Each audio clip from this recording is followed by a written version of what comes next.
అలసిన వానికి ఊరడించు మాటలు. సహోదరుడు భక్త సింగ్ గారి పరిచర్య నుండి సేకరించిన అనుదిన ధ్యానములు. జూన్ 2. కన్నీళ్లు విడుచుచు విత్తువారు సంతోష గానముతో పంట కోసెదరు. 126వ కీర్తన 5వ వచనం. ఇశ్రాయేలు ప్రజల వలె వెనుకకు దిగజారి తిరిగి ప్రభు యొద్దకు రాగోరిన వారు తీసుకొనవలసిన అడుగును గురించి మనం కీర్తనలు 126, 5, 6 వచనములలో చదువుదాము. మన అవిధేయత, ఓటమి, పతనములను బట్టి మనం దేవునికి దూరమైతిమి. మన మొదటి ప్రేమను, ప్రార్థనా భారమును, దేవుని వాక్యమునందలి ఆసక్తిని కోల్పోతుమి. ఇట్టి దౌర్భాగ్యకరమైన పరిస్థితిలో మనం ఉండి ఇతరులు కూడా దారి తొలగుటకు కారణమైతిమి. దేవుని ప్రజలు తమ అవిధేయతను బట్టి బబులోనునకు చెరగా కొనిపోబడిరి. 70 సంవత్సరముల అనంతరం వారు పశ్చాత్తాపడిన తర్వాత దేవుడు వాగ్దాన దేశంలోనికి తిరిగి తీసుకొని వచ్చెను. వారు తిరిగి వచ్చినప్పుడు వారు సంతోషం అత్యధికముగా నుండెను, కానీ అది దుఃఖముతోనూ కన్నీటితోనూ మిళితమైనదిగా నుండెను. ప్రభువుతో సహవాసమునకు మనం తిరిగి సమకూర్చబడిన తర్వాత కలిగేడి ఆనందం ఎల్లప్పుడూ కన్నీటితో కూడినదిగా నుండును.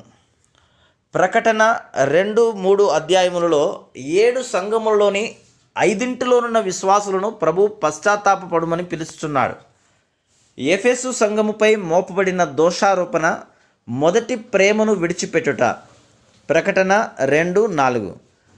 ఎఫెసులోని విశ్వాసులు అన్యజనులకు అపోస్తలుడైన పౌలు చేతనే గాక అతని సహాయకుడైన తిమోతి చేతను, యేసు ప్రభు యొక్క 12 మంది శిష్యులలో ఒకడైన యోహాను చేత కూడా బోధింపబడిరి.